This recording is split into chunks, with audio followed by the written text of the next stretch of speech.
Hi, hello, and welcome to my channel. My name is Mabs, and welcome to Photography 101. Part 3. Mahama pa yung kamay ko. So ano yung discussion natin today, guys, no? So ang topic natin today, guys, is things to remember before entering or before starting street photography or documentary photography. Watch nyo yung video hanggang dulo, no? Kasi magpapakita ako ng mga sample shots namin dun sa end ng videos, no? So para may reference din kayo kung ano yung sinasabi ko. Quick comparison lang sa dalawa. Medyo broad kasi yung description ng dalawa, ng street and documentary photography. So ganito na lang, no? So street photography, it lets the viewers dictate its story. Kumbaga kayong mga nakakita ng photo, kayo yung nag-i-imagine mismo ng story ng photo. Kumbaga yung street photos, pinaglalaruan nila yung isip nyo. Joke lang. While documentary photography, naka-dictate na mismo dun yung story. Kumbaga, siya na mismo yung nagsasabi sa inyo kung ano yung nangyayari. So yun yung short comparison ng dalawa, no? So let's start. First thing na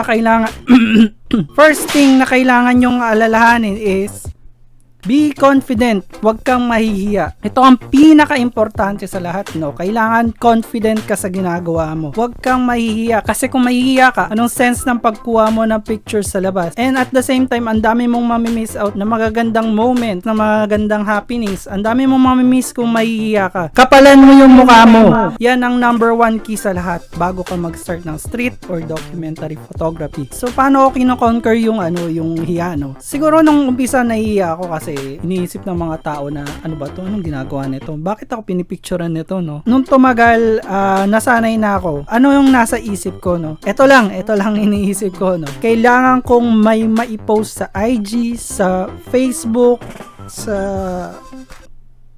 IG. Basta yun, kailangan kong may maipost. At the same time, ito yung chance mo para ipagmayabang mo yung camera mo, no? Pero may singit ko lang, hindi kailangan ng specific camera dito sa street or documentary photography. Hindi kailangan din ng specific lens. Basta marunong kang dumiskarte ng mga shots. Panoorin nyo rin yung una kong photography tutorial. Pwede rin siyang gamitin sa sa street photography, yung ibang tips doon. Basta hindi necessary kailangan maganda yung camera mo, hindi necessary kailangan maganda yung lens mo. Basta may skills ka, yun yung importante. Then second thing na kailangan mong tandaan is be mindful sa area, ingatan mo yung sarili mo, ingatan mo yung gamit mo. Sabihin na natin maganda ang street at documentary photography, specifically sa mga informal settlers area, doon magaganda ang mga shots kasi maraming happenings, maraming nangyayari. Very active ang mga tao doon. Pero at the same time, ingatan nyo yung sarili nyo, ingatan nyo yung mga gamit nyo. Kasi hindi natin maiiwasan yung mga snatchers, yung mga masasamang loob. Kailangan at the same time, nag-iingat ka rin. Mamaya mas-snatch yung camera nyo, hindi ko nakasalanan yan. So, ano yung ginagawa ko while taking photos, no? Kung yung mga camera nyo, may mga strap na ganito, ang ginagawa ko, eto, iniikot ko yan. Yan. Para kung hablutin man siya, pati kamay mo nahablot, wala ka ng kamay. Hindi, joke lang. Kung hablutin man siya, hindi siya makukuha kasi nakakabit siya sa camera, nakakabit siya sa kamay mo eh. At the same time, kung makikita man yan ng snatcher na nakaganto sa'yo, wala na siyang balak na hablutin yung camera mo. Then habang nagsashot, no, tingnan mo rin kung nasa safe yung area mo, no. Baka mamaya nasa gitna ka ng daan, tapos picture ka ng picture. Mamaya nasa gasaan ka na, no. Then third thing na kailangan mong tandaan is, kailangan marunong kang mag-manual. Huwag kang aasa sa automatic. So, wala pa akong tutorial ng manual, no?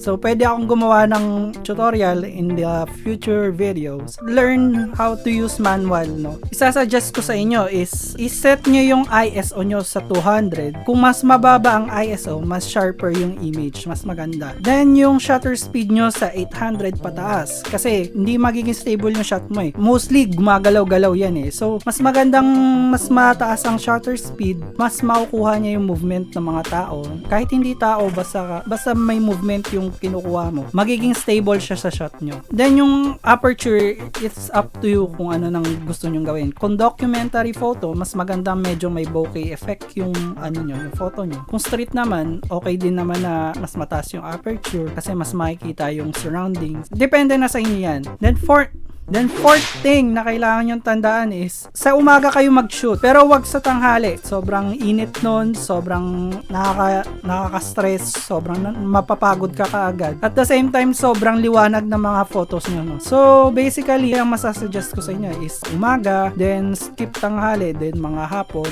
Yun yung mga magagandang lighting. No? At the same time, hindi ka mahihirapan mag-adjust sa camera settings mo. Pwede rin naman sa gabi, no? Hindi ka maarte sa quality ng photo mo. Kaso, ang mangyayari niyan, tataasan nyo yung ISO nyo, lalo nyong babagalan yung shutter speed nyo, and at the same time, kailangan nyo babaan din yung aperture nyo. So, hintayin nyo na lang yung manual tutorial ko, no? Gagawa din ako niyan. Then, fifth thing na kailangan mong tandaan is maging observant ka sa surroundings, no? Tingnan mo always yung surroundings mo kasi maya niyan may magandang nangyayari sa surroundings mo, no? Kaya nga sinasuggest ko kanina is mas mataas dapat ang shutter speed nyo kasi once na may nakita kayo, ang gagawin nyo is shot ka agad. Dapat mabilis din kayong kumuha ng mga shots. Dapat alert din kayo sa mga ganyang bagay kasi yung mga moment na ganyan minsan lumilipas ka agad. Yung tipong makikita mo pa lang tapos yung paggaganon mo na wala na, tapos na. So mas magandang mabilis ka rin, no? At the same time, naka-cope up din yung settings ng camera mo. Then, wag kang maglalakad-lakad agad. Basta maging observant ka sa surroundings mo kasi mayat maya may mangyayari dyan. Mayat maya may magandang shot ka makukuha. Then, my sixth nakakabit pa pala. Takot manakaw kahit nasa bahay. Then, ang pang-anim na kailangan nyong tandaan is shot. Wag nyong titipirin yung memory space nyo, no? Shot. For example, ganito. May nakita kang isang scene, isang nangyayari, isang happening. Then, nag-shot ka. Di chinek mo, no, sa camera. Ang ganda, no? Ganda. Kaso, maliit ang screen ng camera mo, eh. Pagdating mo ng bahay, i-check mo. Tapos, pag-check mo, blurred! Yun, blurred. Sayang ang shot mo, no? So, doon papasok yung shot. Hindi shot na ganun, ha? Shot. Ganun. Huwag ka masasatisfy sa isang shot, no? Pag may nakita kang isang happening shot on different angles, huwag mong tipirin yung space mo kasi at the end of the day, i-delete mo rin yung iba. Mamimili ka lang dyan.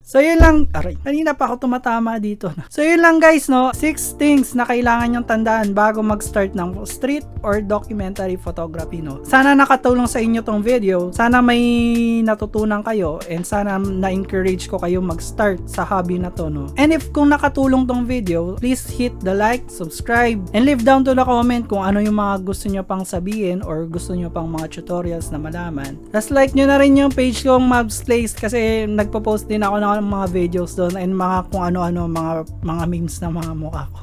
So yun lang muna guys, no, hanggang sa muli. Paalam.